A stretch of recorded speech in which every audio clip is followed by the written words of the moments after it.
Connais-tu un livre semblable à la Bible, dans lequel il existe autant de prophéties qui se sont déjà accomplies? C'est impressionnant de voir comment les choses qui ont été prophétisées il y a des milliers d'années se révèlent sous nos yeux. Et cela nous prouve que seul Dieu peut être l'auteur de ce livre et que nous devons prêter attention à chaque avertissement qu'il nous donne. Dans cette vidéo, je vais te présenter 10 événements prophétiques de la Bible qui devraient bientôt arriver. Ainsi, tu ne seras pas pris au dépourvu et tu pourras te préparer avant qu'ils ne commencent à se produire. Et si tu n'es pas encore abonné à ma chaîne, je te demande de cliquer sur le bouton s'abonner, qui se trouve juste en dessous de la vidéo, et à côté il y aura une petite cloche. Clique aussi sur cette cloche pour être averti à chaque fois que je mets une nouvelle vidéo. D'accord? Alors allons-y. Premier événement. Les signes du retour de Jésus. Pour parler du retour de Jésus, nous devons d'abord analyser certains signes que la Bible nous donne concernant les événements qui se produiront avant cet événement. Lis ce que dit le livre de Matthieu. Vous entendrez parler de guerre et de rumeurs de guerre, mais n'ayez pas peur. Il faut que ces choses arrivent, mais ce n'est pas encore la fin. Une nation se lèvera contre une autre nation, et un royaume contre un autre royaume. Il y aura des famines et des tremblements de terre en divers endroits. Tout cela ne sera que le début des douleurs. Combien de guerres et de conflits ont été rapportés ces dernières années? Des nations se lèvent les unes contre les autres. Des tremblements de terre se produisent partout et de plus en plus fréquemment. Des maladies et des fléaux parcourent le monde et emportent la vie de millions de personnes. Et ces événements deviendront de plus en plus intenses, tout comme les douleurs d'une femme sur le point d'accoucher. Le retour de Jésus est plus proche que nous ne l'imaginons. E como você tem se preparado para este momento? Le deuxième événement, l'apparition de l'Antéchrist. Il n'est pas difficile de regarder autour de nous et de constater que cet événement est sur le point de se produire. L'apparition de l'Antéchrist aura lieu ici sur Terre et il profitera d'une situation de chaos total pour devenir une figure mondiale. Beaucoup imaginent l'Antéchrist comme une figure effrayante qui fera peur au monde entier, mais ce sera tout le contraire. Grâce à un accord de paix qu'il conclura entre les nations, le monde verra la fin des guerres et des conflits qu'aucun autre dirigeant mondial n'a réussi à résoudre, et c'est pourquoi il sera adoré. Ce sera un moment de désespoir où beaucoup chercheront de l'aide et seul l'Antéchrist viendra avec la solution. Mais il cachera ses véritables intentions. Le traité de paix que cet homme conclura sera rompu à un certain moment, et peu après, commencera une période de persécution contre tous ceux. Eles que não quiserem mais se curvar diante dele. Regardez ce que dit le livre de l'Apocalypse. Il a également obligé tous, petits et grands, riches et pauvres, libres et qu'esclaves, à recevoir une certaine marque sur la main droite ou sur le front. L'Antéchrist forcera les gens à adorer l'image de la bête et à accepter sa marque. Cette marque fonctionnera comme une sorte d'activité économique, où les gens ne pourront ni acheter ni vendre sans elle. J'ai déjà une vidéo sur ma chaîne qui explique la marque de la bête, et pourquoi beaucoup l'accepteront. Je la mettrai à la fin pour que tu puisses la voir. Mes frères, lorsque l'Antéchrist apparaîtra, toute forme d'adoration de Dieu telle que nous la connaissons aujourd'hui sera interdite. Il y en a beaucoup qui croient que l'Antéchrist est déjà né et qu'il est parmi nous. De plus, beaucoup imaginent qu'il est le chef d'une grande nation et que son traité de paix est déjà en cours d'élaboration. Nous ne pouvons pas affirmer avec certitude que cela se produit déjà, mais la Bible nous a déjà laissé des signes qu'il peut se révéler à tout moment. Le troisième événement, l'enlèvement de l'Église. Il existe 3 courants de pensée concernant l'enlèvement. Certains croient que les chrétiens seront enlevés avant la période de la tribulation qui marquera le début du règne de l'Antéchrist. D'autres pensent que cela se produira au milieu de cette période, c'est-à-dire après 3 ans et demi. Et le troisième groupe croit que les chrétiens affronteront tout ce qui se passera pendant les 7 années de règne de l'Antéchrist sur la terre. Peu importe quelle vision est correcte, la vérité est que Jésus reviendra et que nous serons enlevés pour le rencontrer. Lors de la première venue du Christ, il est venu humblement, a été rejeté et méprisé par les hommes. Mais il reviendra comme le roi des rois et le seigneur des seigneurs, et en ce jour, le monde entier verra et saura qui est vraiment Jésus. C'est pourquoi, que l'enlèvement ait lieu avant, pendant ou après la grande tribulation, nous devons être prêts pour ce moment. Regardez ce que dit la Bible. À ce signal donné, à la voix de l'archange et au son de la trompette de Dieu, le Seigneur lui-même descendra du ciel, et les morts en Christ ressusciteront d'abord. Ensuite, nous qui serons encore vivants, nous serons enlevés avec eux dans les nuées pour rencontrer le Seigneur dans les airs. Et ainsi, nous serons toujours avec le Seigneur. Le quatrième événement, la grande tribulation. Regardez ce que Jésus a dit dans Matthieu chapitre 24. Il y aura alors une grande tribulation, comme il n'y en a jamais eu depuis le commencement du monde jusqu'à présent, et il n'y en aura jamais plus. Frères, la grande tribulation est un autre événement de la fin des temps, qui sera une période de grande souffrance pour ceux qui seront sur la terre. Il n'y a jamais eu une telle détresse dans l'histoire du monde, et il n'y en aura jamais plus. Ce sera pendant cette période que les 7 sceaux seront ouverts, que les 7 trompettes retentiront, et que les 7 coupes de la colère de Dieu seront déversées sur la terre. La Bible décrit la grande tribulation comme un moment de telle difficulté que les hommes préféreront la mort, mais ne pourront pas mourir. Regardez ce qui est écrit. En ce jour-là, les hommes chercheront la mort, mais ils ne la trouveront pas. Ils désireront mourir, mais la mort fuira loin d'eux. De plus, le chapitre 8 de l'Apocalypse montre que même l'atmosphère céleste sera impactée pendant cet événement. Lorsque le 7e sceau sera ouvert, il y aura un silence dans le ciel pendant une demi-heure.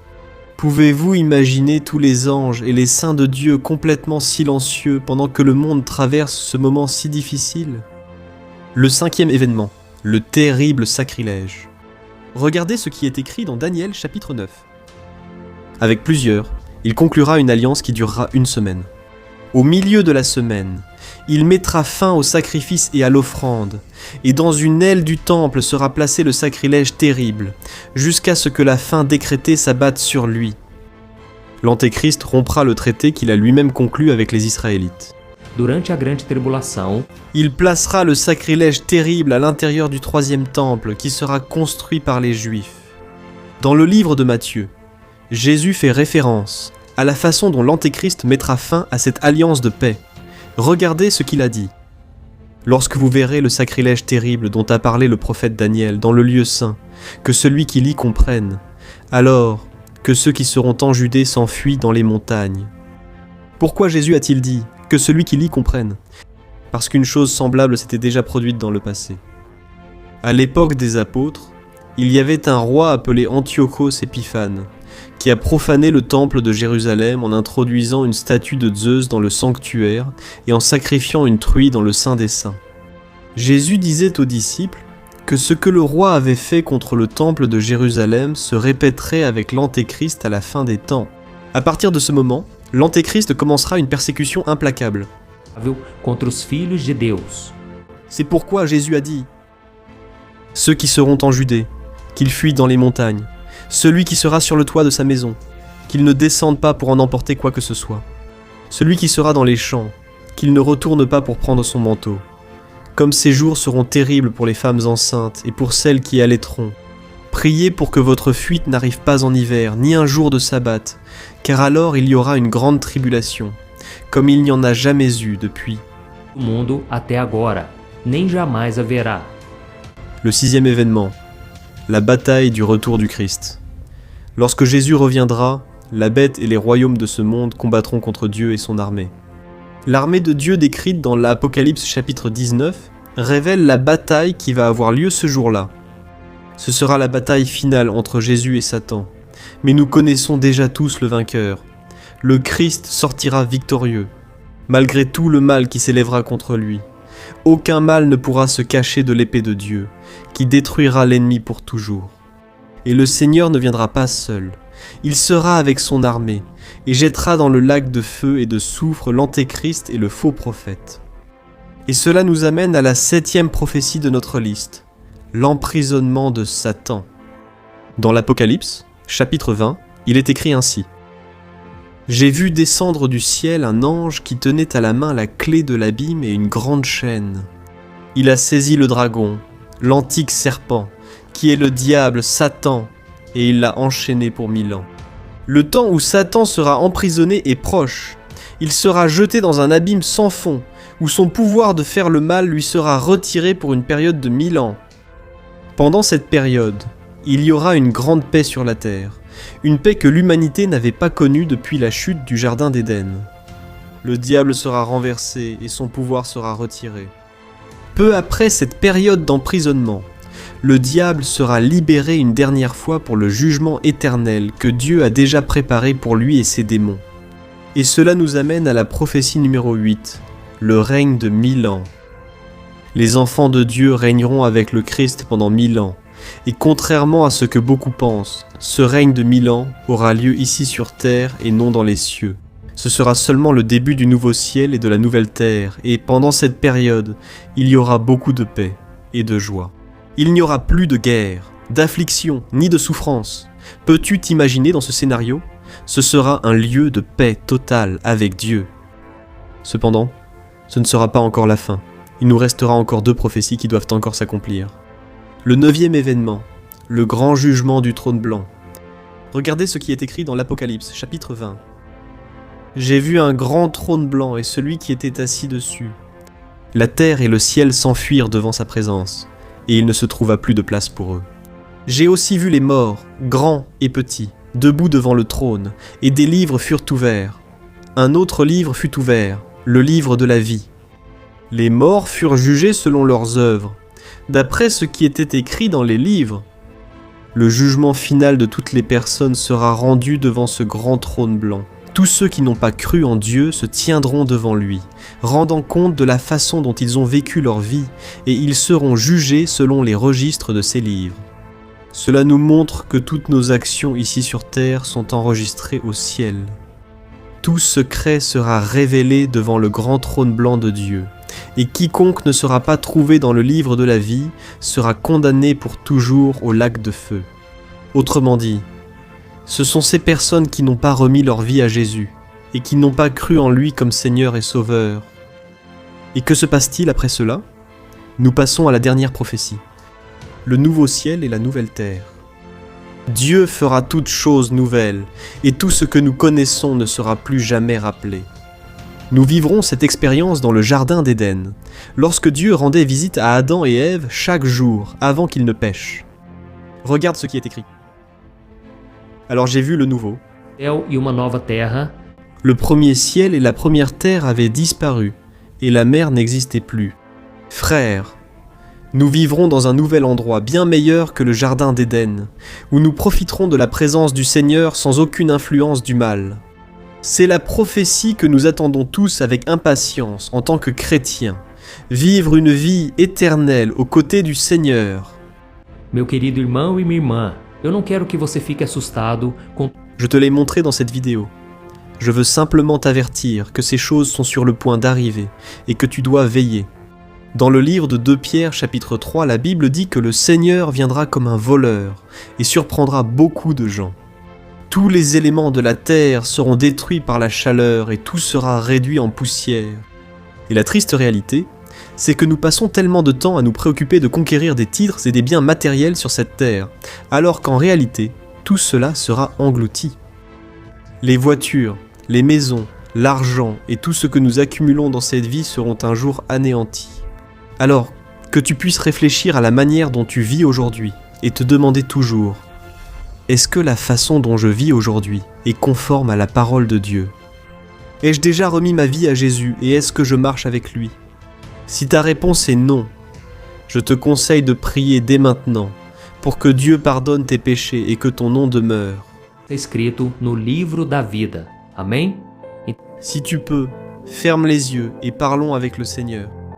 Senhor meu Deus e meu Pai, eu quero te agradecer por esta mensagem tão importante da Tua Palavra.